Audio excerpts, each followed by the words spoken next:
We now have the Claire Ayoub and Steve Sarowitz call recording, but to understand it, let's put it into context.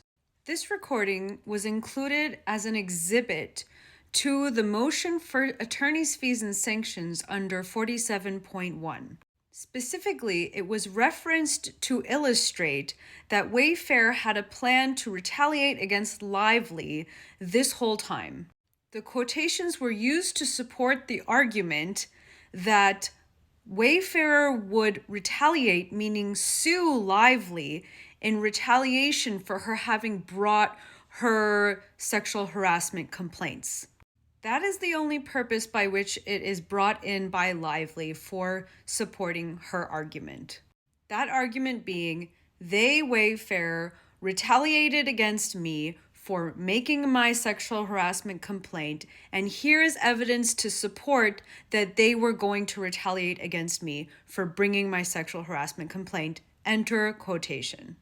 The part of the declaration that we got to see before the recording was released displayed a situation that someone was working with Wayfarer who was not having a good experience with specifically Justin Baldoni, such that it left him to be off of the set, suggesting that he's a bad guy, suggesting that the same thing happened on another set.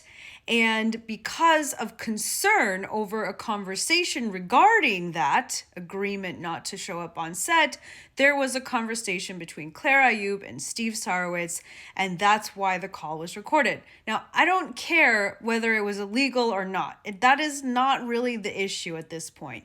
If Steve Sarowitz wanted to prosecute on that, if it was illegal, depending on which states the conversations took place, that's a different discussion. Almost never is something that people will actually on its own go and prosecute. So let's just put that aside.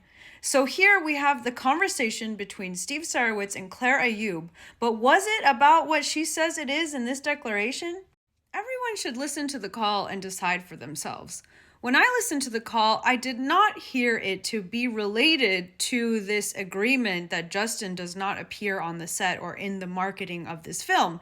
In fact, all I heard was praise and gratitude from a director about the support of the studio in producing this film, funding and producing this film.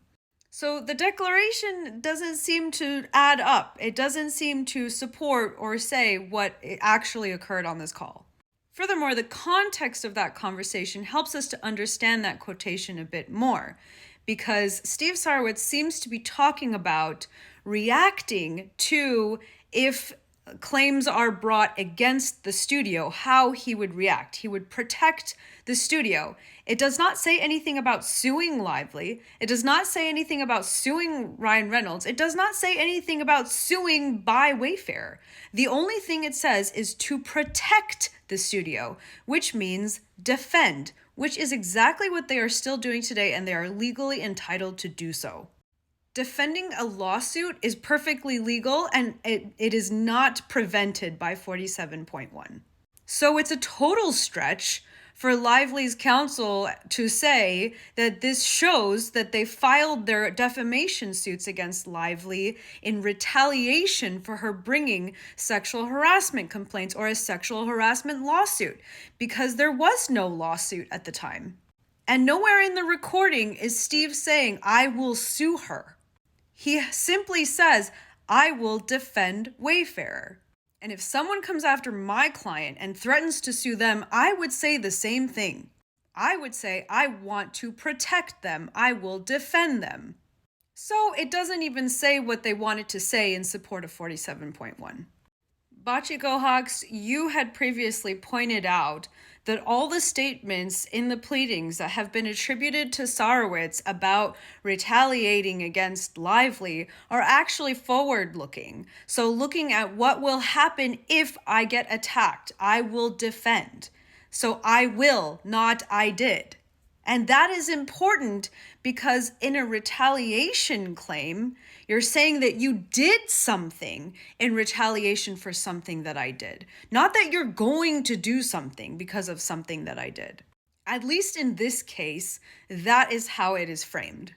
There's already a lawsuit. There's already been complaints of SH. The film is over. The marketing is over. It's all over. And then there's statements that says, I'm going to defend my studio, or I'm going to defend these people. And that is somehow proof of retaliation? Proof of retaliation in an employment retaliation claim would be something like, she raised this complaint with HR, so we are going to fire her. Or she raised this complaint with the CRD, so we are going to demote her. We are going to take away her title, take away her promotion, take away her bonuses, and make her life a living hell. Not, if they sue us, we will defend ourselves. That's not retaliation. That's defense. So we go back to, what is the consequence of this recording? I still think none. I still think it's not helpful.